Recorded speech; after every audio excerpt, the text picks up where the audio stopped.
설교 본문인 요한복음 12장 4절부터 8절 말씀은 일종의 사파와 같은 한 장면이 묘사되어져 있고, 또한 우리 머릿속에 이 말씀들이 기록되어져 있는 것을 볼 수 있습니다. 유월절을 엿새 앞둔 어느 날 예수님의 일행은 예루살렘이 가까운 베다니까지 이렇게 찾아오게 됩니다. 그곳에는 나사로, 그리고 마르다, 그리고 마리아 남매가 살고 있었습니다. 예수님은 이들 남매들의 집에서 들어가셨고, 마르다는 늘 그렇듯이 귀한 손님을 대접하기 위해서 분주히 음식을 마련하고 있었고, 나사로는 예수님 일행과 함께 앉아서 담소하고 있었습니다. 여기까지는 어디에서나 있을 만한 행복하고 평화로운 일상의 모습들을 그려내고 있습니다. 그런데 이런 일상이 깨집니다. 마리아가 최고급 향유를 들고 와서 예수님 발에 붓고 자기의 머리털로 예수님의 발을 닦았습니다. 향유 한 옥합 전부가 깨져서 예수님 발 아래에 쏟아지게 되고, 그 향은 집안 가득하게 넘치게 되었습니다. 당시에 이런 향유는요, 혼수품으로 사용되어졌고요, 혼수품으로 사용되어졌고 나중에 장례 때 사용되어지는 아주 귀한 것이었습니다.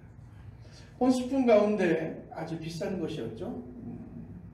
뭘까요? 지금 말하면 결혼할 때 혼수품으로 준비하는 대형 냉장고 같은 아주 큰 비싸고 귀한 것이었습니다. 예수님이 아무리 귀한 손님이었다 하더라도 향유를 한꺼번에 소비한다는 것은 누가 봐도 일반적이지 않은 그런 일이었습니다. 과연 이 사건 속에서 보여준 그 마리아의 그 퍼포먼스, 그것은 과연 어떤 것일까?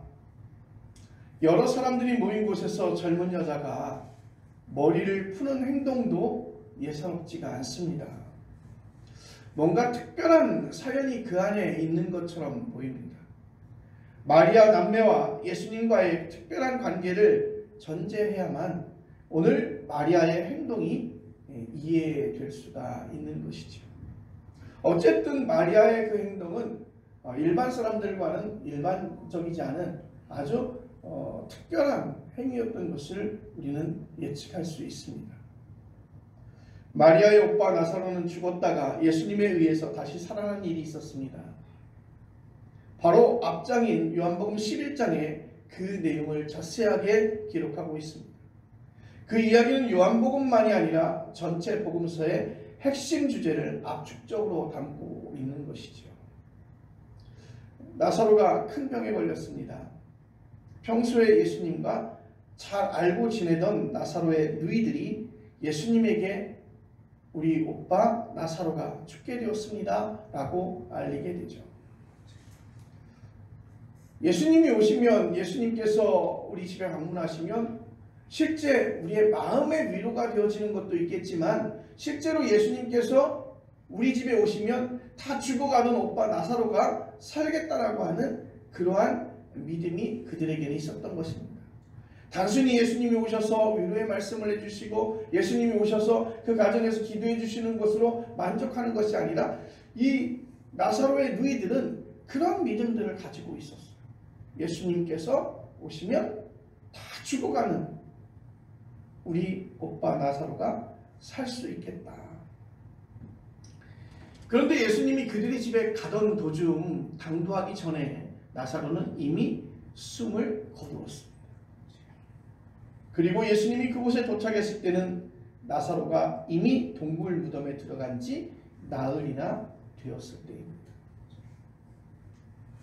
이때 예수님은 나사로가 죽은 게 아니다, 나사로는 잠든 것이다, 그렇게 말씀하신 후에 그 동굴 앞에서 이렇게 말씀하십니다. 나사로야 나오라. 그리고 성경은 말합니다. 그 나사로가 죽은 지 나흘이 지났음에도 불구하고 수의를 입은 채 일어나 동굴 밖으로 나왔다 말합니다. 여러분 생각해 보세요. 죽었다고 생각한 오빠 나사로가 다시 살아났을 때 마리아의 느낌이 어땠을지 상상이 갑니다. 그들의 믿음이 현실이 되었습니다. 아니요, 그들의 믿음보다 더 큰 일들이 벌어진 것이죠. 예수님께서 오셔서 그에게 안수하여 그 병을 씻은 듯이 낫게 하여 완쾌한 것이 아니라 이미 죽음을 경험하고 이미 나흘이나 지나서 동굴 무덤에 갇혀 있는 그 오빠 나사로를 예수님은 그 죽음 그 무덤 가운데서 불러내신 것입니다. 우리의 가장 가까운 가족이 혼수 상태에서 며칠을 보내다가 다시 깨어났다고 생각해 보십시오. 나사로 사건 이후에 마리아에게 예수님은 아주 특별하고 절대적인 존재가 아니었을까요? 그 예수님이 다시 자신들의 집을 방문하였습니다. 그 예수님에게 나는 무엇을 해줄 수 있을까? 그 예수님에게 나는 무엇을 해줄 수 있을까? 마리아는 생각하지 않았을까요? 그래서 마리아는 예수님을 위해서 할 수 있는 최선의 헌신이 무엇인지를 고민하다가 아무도 예상하지 못한 일을 마리아는 행한 것입니다. 자신에게 가장 귀한 물품인, 이 말씀은 뭐냐면 마리아가 결혼하기 위해서 이미 준비되어져 있었던 가장 귀한 물품인 그 향유를 예수님의 발에 붓는 것입니다. 그리고 자신의 머리를 풀어 그 머리털로 그 발을 닦았습니다. 아마도 사람이 행할 수 있는 가장 극도의 예의를 보여준 것입니다.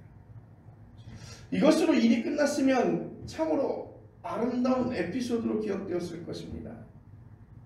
그런데 예수님의 제자 가운데 한 사람이 문제를 제기합니다. 그는 바로 가룟 유다였습니다.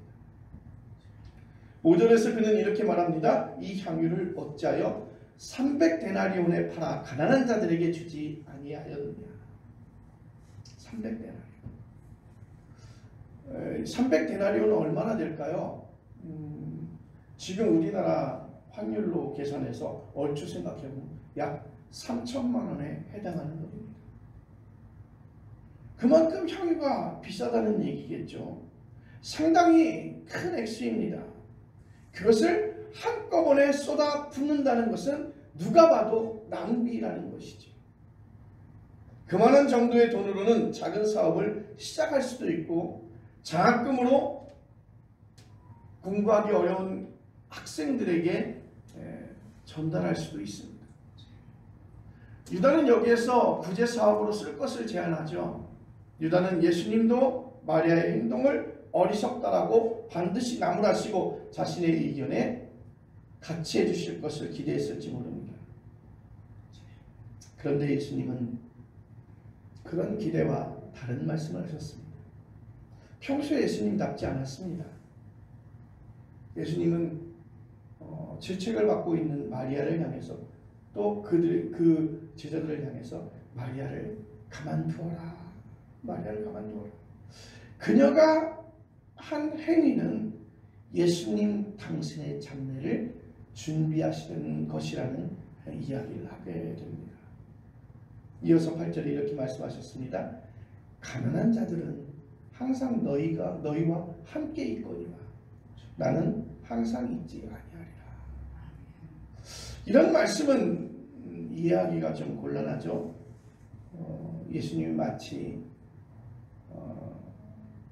사이비 교주들이 하듯 자신의 모습을 신격화하는 것처럼 그렇게 들립니다. 많은 사람들이 추종하고 많은 사람들이 인정하고 많은 사람들이 극도의 예의를 갖출 때에 사람이 약한지라 그 사람은 스스로 자신이 신의 반열에 올라가고 싶어하는 욕심을 부리게 되죠. 예수님 또한 그런 것일까요? 예수님 또한 그럴까요? 예수님의 일반적인 모습은 그렇지 않았습니다. 예수님의 모습과도 어울리지 않았습니다. 그는 지극히 어려운 사람들을 향해서 눈물 지었고 그들을 안아주었습니다. 사람들의 병을 고치셨고 수고하고 무거운 짐을 진 사람에게 참된 안식을 주시기만 했지 당신을 위해서는 그 어떤 것을 요구한 일이 없었습니다. 아마 예수님께서 그들에게 요구한 것은 단 한 가지였습니다. 나를 따르라. 나를 따르라 하셨지 예수님은 나를 위해서 무엇을 바치라, 나를 위해서 무엇을 마련하라 그렇게 한 적이 없으셨습니다.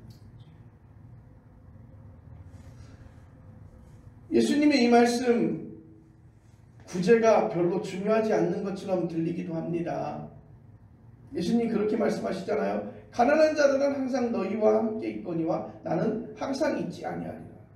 나는 너희와 함께 있지 못하는데 너희와 같이 있을 수 있는 시간은 제한되어져 있는데 그래도 가난한 사람들은 너희와 항상 함께 있지 않느냐.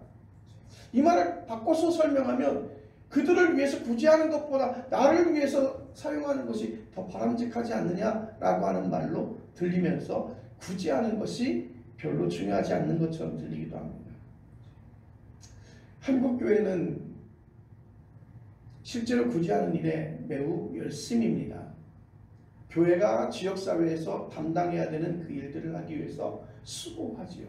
나름대로 각자 맡은 자리에서 크고 작고 관계없이 그들이 할 수 있는 사역들을 하면서 구제하는 일에 열심을 냅니다.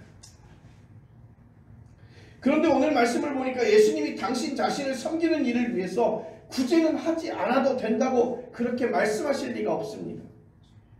교회 밖의 사람들이, 오늘 예수 믿지 않는 사람들이, 피그리스찬들이 이 말씀을 읽으면 매우 오해할 만한 이야기이죠. 그런데 왜 요한복음은 이 말씀을 우리에게 전해주고 있을까요? 오늘 가룟 유다의 주장을 좀 더 세밀하게 분석해야 될 것입니다. 오늘 본문에 따르면 유다는 가난한 사람을 생각해서가 아니라 도둑이라서 나중에 그 돈을 훔칠 욕심이 있었다고 그렇게 성경은 아예 전제해서 말씀해주고 있습니다. 오늘 성경의 본문 속에서는 이렇게 말하잖아요. 가난한 자들의 생각함이 아니요 그는 도둑이라 돈꾀를 맞고 거기 넣은 것을 훔쳐가미로라. 실제로 가룟 유다가 그 돈꾀에서 손을 댔는지 오늘 요한복음은 그렇게 말해주고 있습니다. 유다는 돈꾀에 접근하기 아주 좋은 위치에 있었던 것으로 보입니다. 공동체의 재정을 관리하고 있었어요. 재정은 한 공동체에서 여러모로 가장 신뢰할 만한 사람이 그 돈꾀를 맡게 되는 것이죠. 유다는 제자들 중에서 가장 똑똑하고 공부도 많이 한 사람으로 알려져 있습니다. 그가 예수님을 배반했다는 사실 때문에 처음부터 문제가 많은 인물로 묘사되곤 했어요. 요한복음은 그를 도둑으로 몬 것은 매우 과장된 것처럼 보여집니다. 객관적으로 보면 유다의 주장은 누가 봐도 옳습니다. 오늘날 이 땅에도 이러한 사건이 벌어지면 유다와 같은 생각을 할 수 있는 사람들이 거의 대부분의 사람들입니다. 가난한 사람을 구제하자고 하는 유다의 주장 누가 거부할 수 있겠습니까? 혹시 그 유다가 미울지라도 유다의 그 주장에 반대할 사람이 누가 있겠습니까?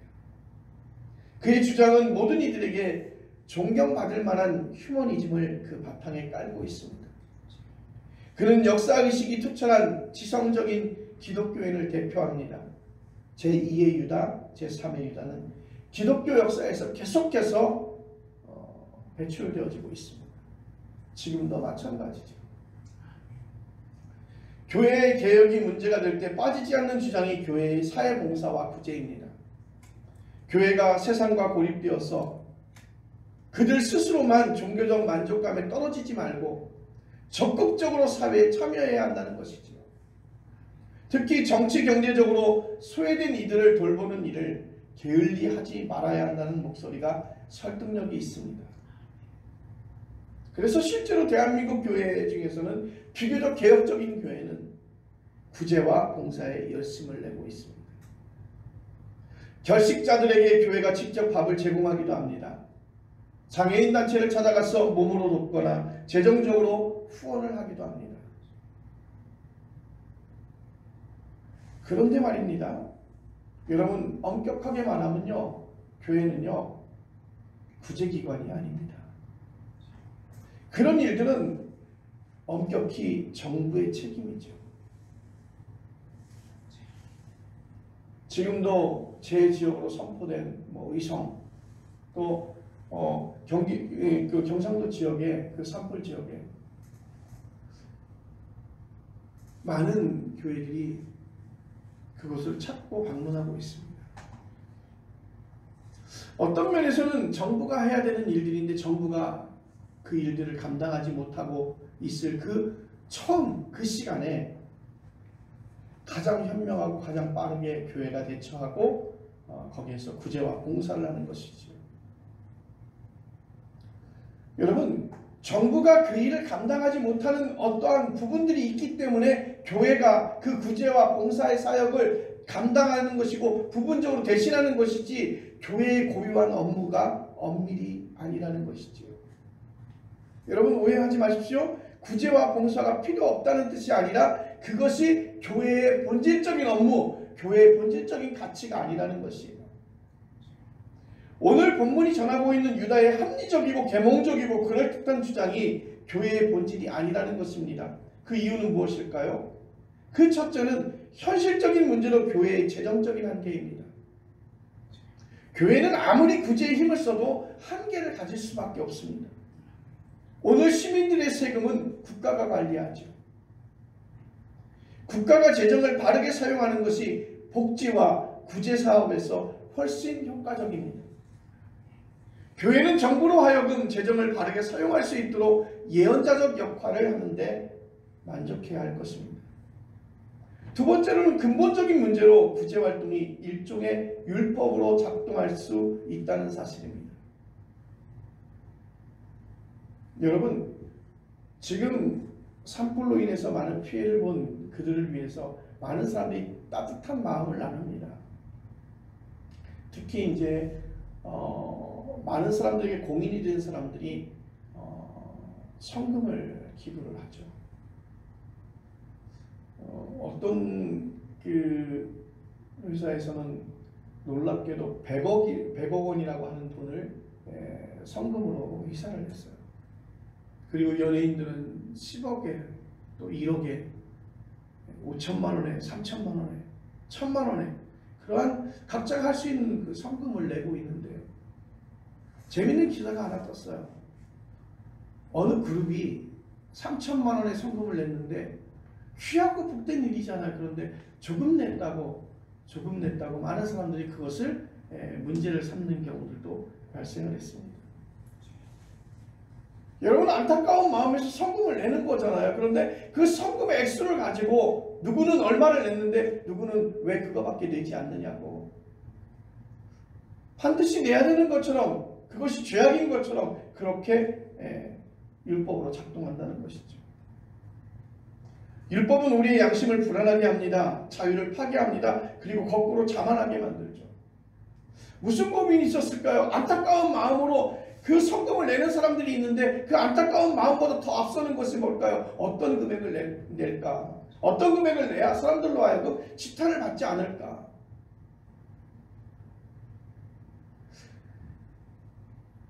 지하도에서 구걸하는 분들이나 여기에서 노숙하는 분들을 만납니다. 지금은 좀 분위기가 좀 많이 바뀌었어요. 예전에는 거의 그 상처도 나고 씻지도 않고 그런 분들이 많았지만 지금은 그렇지 않아요. 여러분들 어떻게 그분들을 대했습니까? 실제적으로 그들에 비해서 우리는 너무 많은 것을 소유했습니다. 좀 더 극단적인 경우를 생각해 보십시오. 노숙자 한 분이 여러분의 집에 대문을 두드리면서 나 하룻밤만 재워주십시오. 어떻게 하시겠습니까? 아마 그 집에 드리는 사람은 많지 않을 것입니다. 아니 없을 것입니다. 차라리 어떤 일정의 금액을 줘서 일반 숙소에서 잠잘 수 있도록 배려할 수는 있겠지만 어쨌든 사람들에 따라서 다르게 반응할 것입니다. 이런 것으로 사람을 판단하기 시작하면 우리는 모두 도덕적 불안감으로부터 벗어날 수 없습니다. 교회를 찾은 노숙자에게 목사님이 돈을 주면서 우리 교회에서는 잘 쓸 수 없으니 어디 뭐 여관 가서 주무십시오. 이것으로 그냥 가서 식사 함께 하십시오. 그 목사님의 어떤 행동과 그 성도의 어떤 행동과 어떤 주인의 그 행동에 따라서 그런 판단하기 시작하면 우리는 모두 다 도덕적인 불안감으로부터 벗어날 수가 없다는 것입니다. 극단의 휴머니즘을 감당할 수 없습니다. 여러분, 휴머니즘은 선하기는 하지만 여러분 우리를 구원하지는 못한다는 뜻입니다. 휴머니즘은 교양의 문제입니다. 교양은 쌓아야 하지요. 그러나 교양으로 자유와 해방을 경험하지는 못하는 것입니다. 교양으로 칭의를 경험하지 못하는 것입니다. 교양으로 우리는 구원을 받지 못하는 것입니다. 요한복음은 인간의 구원 문제의 더 근원적인 차원을 오늘 말하고 있습니다.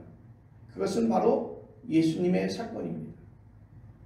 그래서 예수님의 운명에 집중합니다. 예수님의 운명 앞에서 인간의 모든 행위는 존재론적인 가치를 잃게 되는 것이죠. 유다의 휴머니즘이 아무리 고귀할지라도 인간의 구원에서는 무기력합니다. 예수님 운명에 가담하려고 하는 사람은 거기서 선택해야만 하는 것이죠. 그 앞에서 머뭇거리는 사람은 예수님의 운명에 참여할 수 없기 때문입니다. 누가복음 9장 59절로 62절에 이런 이야기가 나옵니다. 나를 따르라라고 이야기하신 예수님의 말씀에 어떤 사람이 이렇게 반응합니다. 나로 먼저 가서 내 아버지를 장사하게 허락하옵소서. 옳은 이야기죠. 그러나 예수님이 이렇게 말씀하십니다. 죽은 자들로 자기의 죽은 자들을 장사하게 하고 너는 가서 하나님의 나라를 전파하라. 어떤 사람은 먼저 자기 가족에게 작별 인사를 하고 따르겠다고 말합니다. 예수님은 이렇게 말씀하시죠. 손에 쟁기를 잡고 뒤를 돌아보는 자는 하나님 나라에 합당하지 아니하리라. 참 예수님의 말씀을 들어보면 참 야속하고 인정머리 없는 말씀처럼 들립니다. 예수님의 운명에 참여하는 것이 절대적이라는 것입니다. 아버지의 죽음보다 그 헤어짐의 가족들과의 인사보다 예수님의 그 운명에 참여하는 것이 절대적이라는 것이죠. 이런 설명을 들으면서 예수를 믿는다는 것이 세상의 모든 가치 있는 삶과 완전히 단절해야 되는 것인지 그렇게 묻고 싶을 것입니다. 가족도 내팽개치고 인간관계도 다 포기하라는 말이냐? 세상의 모든 도덕적 가치를 부정하라고 하는 말이냐? 여러분, 그런 방식으로 신앙생활을 한 기독교의 소종파들이 없진 않습니다. 특히 사이비 이단에게서 그런 경향을 많이 보이지요. 그래서 정통 기독교인들은 그런 기독교 소종파들이 극단적인 행태와는 달라야 한다고 생각합니다. 세상에서도 존경받고 인정받도록 살아야 한다고. 참 문제를 풀기 어렵습니다. 구체적인 삶의 방법 문제는 각자가 처한 형편이 다르기 때문에 하나의 답으로 해결될 수 없습니다. 어떤 사람은 출가하죠. 수도사가 될 수도 있습니다. 어떤 사람은 사업가가 될 수도 있습니다. 그럼에도 불구하고 기독교인들에게 예수 운명의 절대성만큼은 결코 유보될 수 없다는 것은 분명합니다. 거기서 구원이 가능하기 때문인 것입니다. 그래서 요한복음은 마리아의 향유 사건을 그렇게 옹호하는 것입니다. 오늘 우리에게는 마리아처럼 향유를 바칠 용기가 없습니다. 이것은 헌금을 많이 하라는 말씀이 아닙니다. 예수님이 이미 단 한 번으로 하나님께 제물이 되셨습니다. 하나님은 어떤 차원에서도 우리의 도움을 필요로 하지 않습니다. 오히려 우리가 그분의 도움을 필요로 할 뿐이죠. 마리아가 주변의 수상한 분위기와 상관없이 향유를 쏟았다는 것은 자신의 영혼을 예수님께 온전히 맡겼다는 뜻입니다. 단순히 300데나리온의 돈이 아니라 자신의 운명과 미래를 그 예수님 앞에 맡기는 것입니다. 거룩한 용기인 것입니다. 절대적인 것을 경험한 사람에게서 나올 수 있는 참된 헌신이자 결단인 것입니다. 그런 사람의 눈에는 사람들의 판단이 별로 중요하지 않아 보입니다. 이런 영적인 시각과 경험이 우리에게 있어야 되지 않겠습니까? 우리는 지금 유다에 가깝습니다. 아니요, 우리는 유다야라고 말씀드릴 수밖에 없습니다. 모든 것을 자기가 살아온 삶의 기준에서 평가하지요. 합리적으로 생각할 줄은 알지만 생명과 구원에 대한 절대적인 경험을 갖지 못합니다. 그래서 마리아와 같은 사람을 충고하기만 하죠. 우리도 만년에 다 해보지 않았습니까? 예수님은 유다를 향해서 마리아를 귀찮게 하지 말라고 말합니다. 더 놀라운 말씀도 하셨습니다. 나의 장래할 날을 위하여 그것을 간직하게 하라. 마태복음은 이렇게 전합니다. 26장 12절 말씀에 이 여자가 내 몸에 이 향유를 부은 것은 내 장래를 위하여 함이니라. 아멘. 마가복음의 병행꾼은 다음과 같습니다. 마가복음 14장 8절 말씀, 그는 힘을 다하여 내 몸에 향유를 부어 내 장래를 미리 준비하였느니라. 놀라운 반전이죠. 세상 실정 아무것도 모르는 젊은 여자의 아주 철없는 행동처럼 비춰진 마리아의 향유 사건이 예수님의 장례를 준비한 사건이었다는 것이죠. 그 장례는 예수님의 12 제자들도 준비하지 못한 것이었습니다. 훗날 제자들은 이 대목에서 부끄러워했을지도 모릅니다. 그녀의 행위는 메시아 사건의 한 징표가 되어서 지난 2000년 동안 모든 기독교인들의 영혼에 강한 울림으로 남았습니다. 마리아가 예수님을 실제로 얼마나 깊이 알고 이런 행동을 했을까 분명하지는 않습니다. 예수님을 나름 존경했고 오빠 나사로를 살려주신 것으로 경외하겠지만 메시아로 정확하게 인식하지는 못했을 것입니다. 예수님의 운명에 인류의 미래가 달려있다는 사실을 미처 다 알지 못했습니다. 이게 더 큰 은총의 신비인 것입니다. 그녀는 자기도 다 알지 못한 가운데 예수님 운명의 결정적인 그 순간에 깊숙이 관여된 것입니다. 의식하지 못한 채 인류 역사에서 가장 거룩한 그 사건에 깊이 참여할 수 있게 되었던 것입니다. 이것은 놀라운 은총입니다. 이런 은총이 우리 모두에게 임하기를 간절히 바랍니다. 기도하겠습니다.